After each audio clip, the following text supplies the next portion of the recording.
afternoon, dear students. Welcome back to my channel. So today we are going to discuss questions related to the binomial distribution. Now first, in this lecture I will cover the questions related to the binomial distribution, and in the next lecture we will discuss the question related to mean and variance of the binomial distribution. So let us discuss the first question. A coin is tossed 5 times. तो यहाँ से हमें क्या पता लगता है, n जो है वो हमारे पास क्या है 5 है. What are the parameters of binomial experiment? आपको मैंने बताया था पैरामीटर्स होते हैं n और p. ठीक है, n तो हमें पता लग गया 5 है, p निकालना है. What is the probability of getting exactly 3 head? तो head हमारे पास क्या है, सक्सेस है, p means सक्सेस. तो p हमारे पास क्या है, probability of getting head is 1/2. तो पैरामीटर्स हम लिखेंगे रैंडम वेरिएबल x से रिप्रेजेंट करके 5 1/2. इसको इस टाइप से हम पैरामीटर्स को डिनोट कर सकते हैं. यहाँ पे हम b मेंशन करेंगे for binomial distribution. Now what is the probability of getting 3 heads? तो हमें पता है फॉर्मूला क्या होता है, NCX p की पावर x q की power n minus x. Success हमारे पास है 1/2, तो q क्या आएगा 1 minus 1/2, that is your 1/2. n हमें दे रखा है 5, हमें 3 heads के लिए निकालना है. So 5c3, p means 1/2 की power 3 and q is again 1/2 and power n minus x means 5 minus 3, that is 2. That is 5 factorial divided by 3 factorial into 2 factorial and 1/2 की power 5. This can be written as 5 into 4 into 3 factorial. तो ये cancel हो जाएगा, हमारे पास आ जाएगा 10 divided by 2 raised to power 5, मतलब हमारे पास आ जाएगा 5/16. तो ये हमारे पास आ जाता है probability of getting 3 head. Next is probability of getting at least 3 head. तो इसमें आ जाएगा हमारे पास 3 4 5. तो हम ऐड करेंगे तीनों को. 3 वाला तो हमें पता ही है, 4 वाला निकालते हैं. Probability of getting 4 head. So 5c4 1/2 की power 4 into 1/2. 5 minus 4 is 1 plus 5c5 1/2 की पावर 5. इसकी पावर नीचे और उसकी पावर क्या हो जाएगी 0. और ये हमारे पास, इसको भी लिख लेते हैं हम 5c3 1/2 की पावर 3 and 2 that is 5. तो 1/2 की पावर 5 सब में से कॉमन निकाल देते हैं. 5c3 plus 5c4 plus 5c5. तो हमारे पास 5c3 हमने यहाँ से कैलकुलेट किया था, that is 10. 5c4 is 5 and this is 1 divided by 1/2 की power 5. That is 16 divided by 2 की पावर 5, that is 1/2. तो हमारे पास इसका at least 2 head का आंसर क्या आता है 1/2. Now let us see question number 2. Now question number 2. 4 bad eggs are accidentally mixed with the 10 good eggs. तो हमारे पास सॉल्यूशन देखते हैं क्वेश्चन नंबर 2 का. हमारे पास 4 बैड एग्स हैं जिसको हमने 10 गुड के साथ मिक्स कर दिया. टोटल मेरे पास 14 एग्स हैं. ठीक है. If 3 are drawn with replacement, 3 बार हमें ड्रॉ करना है, तो n हमारे पास है 3. रिप्लेसमेंट इसका मतलब बाइनोमियल डिस्ट्रीब्यूशन है.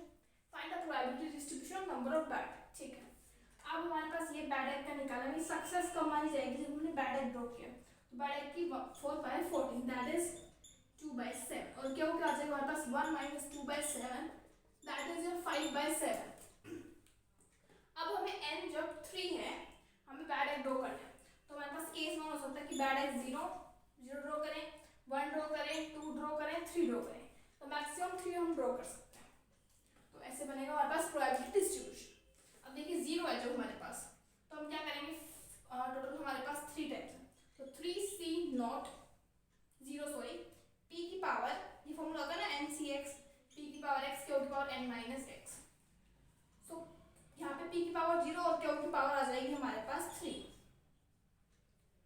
3c1 p की पावर 1 that is 2/7 और q की पावर 5/7 का स्क्वायर. 3c2 2/7 की स्क्वायर into 5/7. 3c3 2/7 का cube, that is 125/373. this is 3 into 2 into 25, that is 150/343, that is 3 into 4 into 5/343, that is 60 divided by 343 and this is 8 divided by 343. तो ये हमारे पास क्या बन जाएगा प्रोबेबिलिटी डिस्ट्रीब्यूशन. अब हम देखते हैं क्वेश्चन नंबर 3.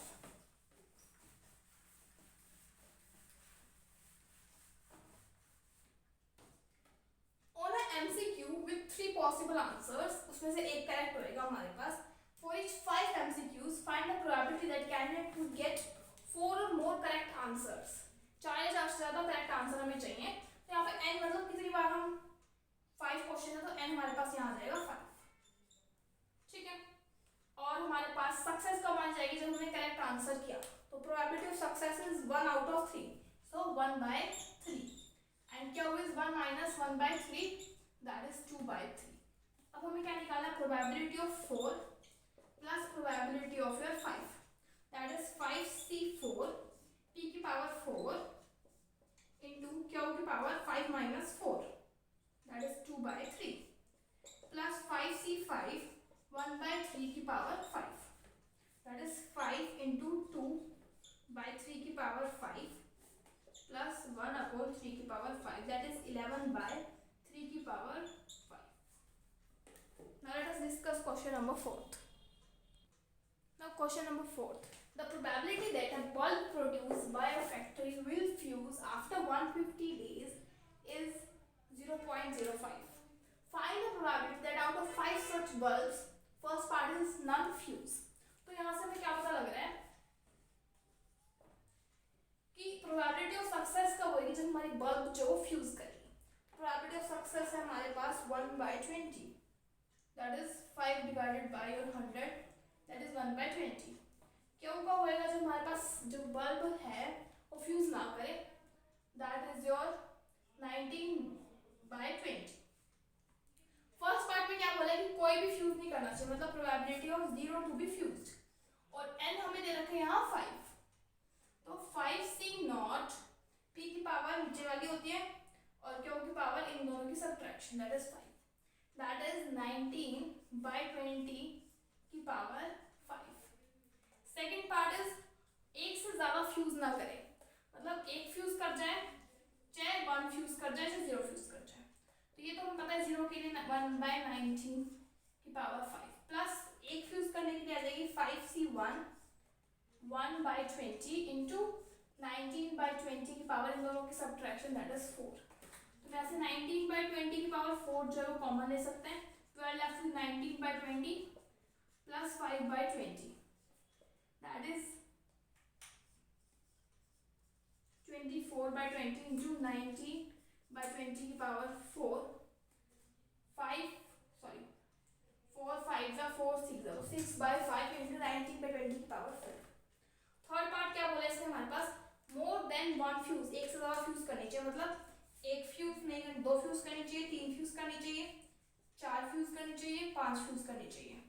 तो इन सब की निकालने से अच्छा मैं क्या कर सकती हूँ, 1 minus 0 fuse and 1 fuse minus कर देती हूँ. तो मतलब 1 माइनस ये वाली टर्म, दैट इज 6/5 19/20 की power 4.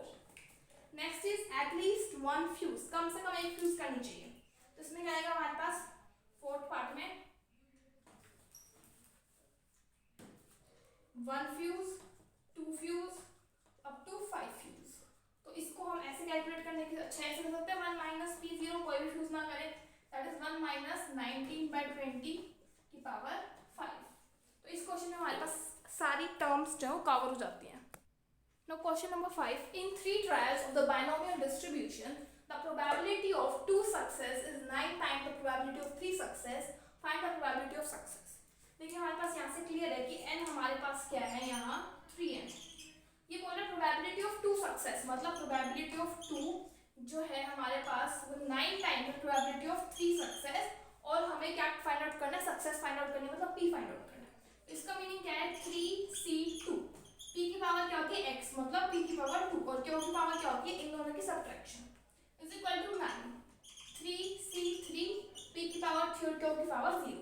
So this is 3p square q is equal to 9p cube. So from here I can write q is equal to 3p, क्योंकि terms जो है कैंसिल हो जाएंगे यहाँ से, यहाँ एक p बच जाएगा.